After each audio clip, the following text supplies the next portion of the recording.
There are many misconceptions about bullying, and despite the painful impact it can have on someone who's targeted, many often view bullying as acceptable behavior. I'm here to clear up some of these misconceptions. First, bullying is a natural part of childhood. Fact, there is nothing natural about being bullied. Bullying is often considered a normal part of childhood because it is such a common experience.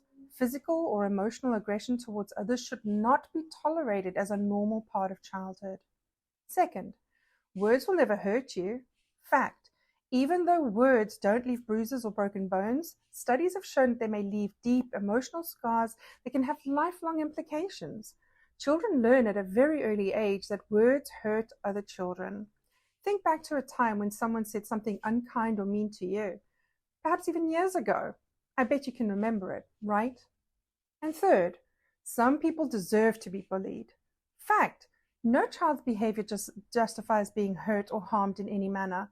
All children deserve to be treated with respect and consideration. Have you heard any of these misconceptions before? Comment your thoughts below, like and follow for the next 3 myths.